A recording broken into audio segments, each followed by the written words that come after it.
The trauma of a narcissistic parent losing interest in you. If you were raised by a narcissistic parent, then you may be familiar with the experience of talking and finding it impossible to believe that others would remain interested in what you have to say.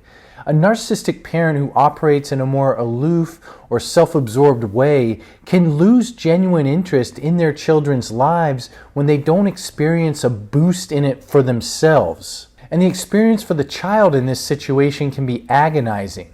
So for example, an anonymized client here that I'll call Jeremy was in therapy after surviving a childhood with an aloof and self-absorbed father. With his therapist, they worked on Jeremy's sensitivity to the therapist's minor fluctuations in attention to him.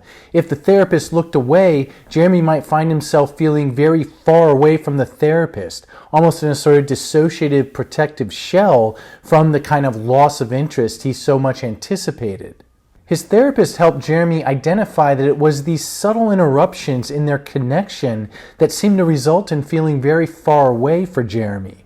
And as this feature of his experience felt understood by someone else, Jeremy was able to make more sense of his reactions. He realized that when his therapist briefly looked away or took a deep breath or seemed unresponsive to something Jeremy had said, that Jeremy would interpret this in the core of his being that the therapist had lost interest in Jeremy as a person. And although Jeremy knew objectively this wasn't true, he couldn't help but feeling this way in these moment-to-moment experiences. Well, if you can relate to Jeremy's experience as I've just described it, you may have experienced the trauma of a narcissistic parent losing interest in you. And in today's video, I'm going to discuss the beliefs that a child in this position may adopt in order to cope with this trauma and how you can heal from it by paying compassionate attention to your needs for attention that are still here today. And these are the same needs that led to you feeling rejected by your narcissistic parent, and it's really important not to reject yourself in the same way for continuing to have those needs and seeking to get them met. Well, my name is Jay Reed, and I'm a licensed psychotherapist in California, and I specialize in helping individuals recover from narcissistic abuse. So I think narcissistic abuse can leave the survivor feeling lost in a couple of ways. Whether it's lost due to feeling ignored in the ways I'm going to talk about today, or lost due to being saddled with others' feelings of worthlessness. Whatever the specific source of your pain is from narcissistic abuse, I think it's essential to have a map in order to understand how to heal from it. And that's why I created this online course to recover from narcissistic abuse. And the course covers what I'm calling 3 pillars of recovery, which include making sense of what happened as the first pillar, gaining distance from the narcissistic abuser as a second pillar, and that can be psychological, emotional, or even physical distance. And the third pillar is living in defiance of the narcissist rules. And lastly, I don't think one can do this in a vacuum. I think it's essential to find and participate in communities of people who get you, validate you, and support you on this path to recovery. And that's why I accompanied the course with a private Facebook group that I think affords just those experiences as you work on these pillars. Well, today's video falls under pillar number 1 of making sense of what happened so that you know it wasn't your fault. And if you haven't already, I encourage you to learn more about my online course by seeing the link in the description box below or clicking here. So what are the consequences of your narcissistic parent losing interest in you? Well, the lessons learned by the child of a narcissistic parent who loses interest in them are many, and most or all of them are painful. The child can feel like whatever is in them is of no ongoing interest or value to other people. Someone may temporarily show interest if it serves that person's needs somehow, again, in the mind of the child, but no one is going to be curious or impressed by what the child has to express just kind of coming from themselves. And when someone other than, say, the aloof narcissistic parent does show interest in the child, it can be very confusing. The child may make sense of it by thinking that this person doesn't really know the child, or that this person must be of low status themselves, because why are they showing such interest in the child?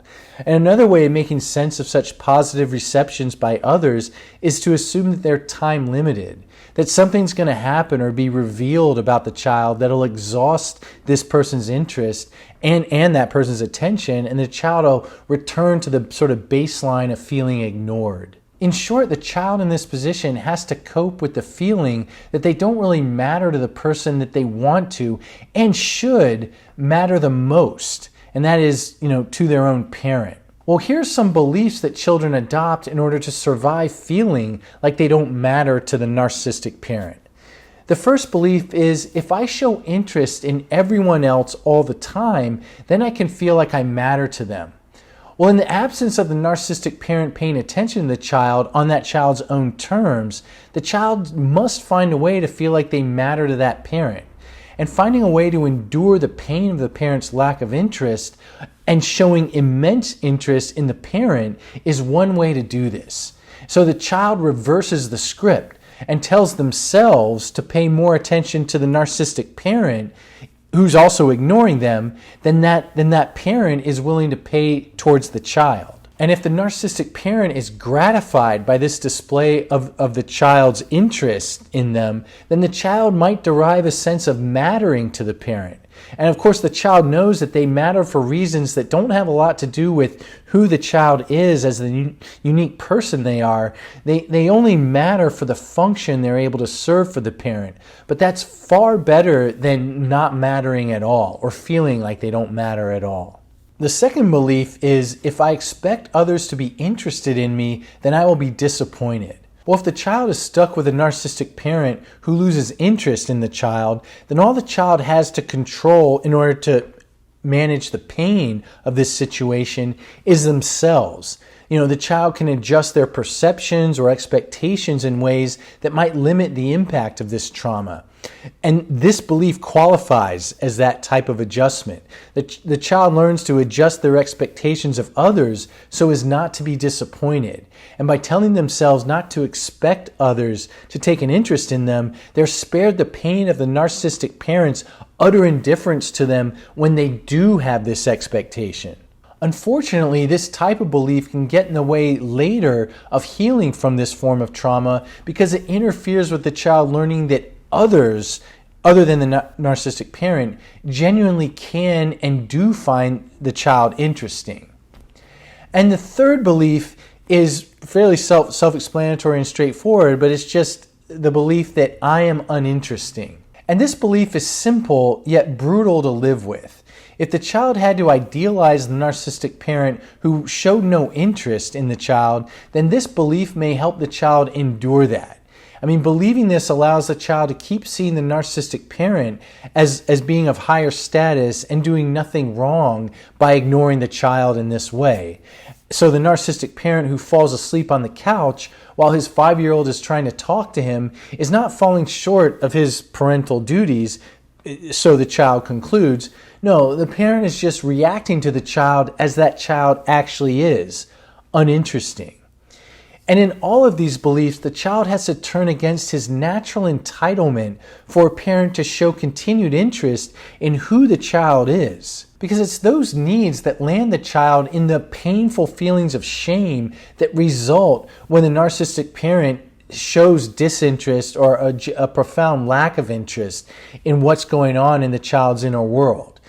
Those needs are also what can help lead the child out of the darkness of living with these kinds of beliefs, of being uninteresting, and towards the light, as it were, of knowing that they always were deserving of others' interest. They just had the misfortune of having a parent who was incapable of demonstrating this to the child.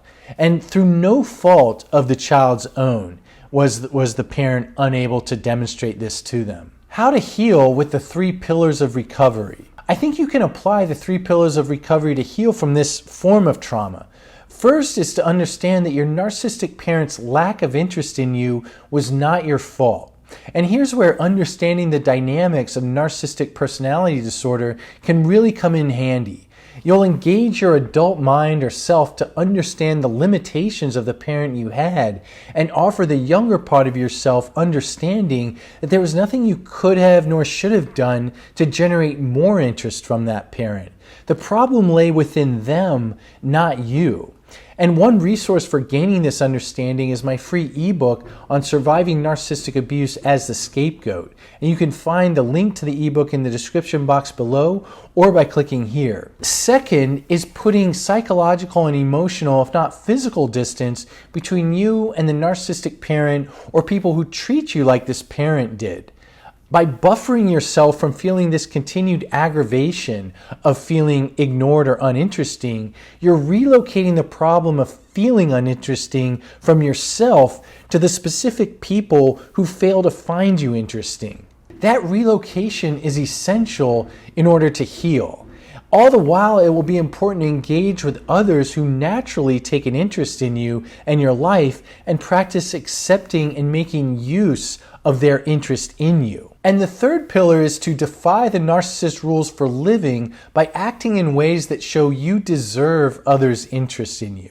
And this can mean speaking up in a meeting at least once per day at work, or committing to writing a blog once per month. I mean, the possibilities are really endless and you get to make them your own, but any effort to speak up and out helps to heal this form of trauma. Well, I hope you found today's video useful, and if you suffered this form of trauma of a narcissistic parent seeming to lose interest in you, then working to nurture your needs today for others' attention and interest in you is a critical and very healthy way to recover. Well, thanks for watching, and I look forward to posting again next Friday. And again, your guys' continued engagement with the channel is just tremendous, and I would continue to encourage people to post topics that they'd like to see a video on, because I've been cataloging those, and we'll be creating videos based on your ideas in the near future.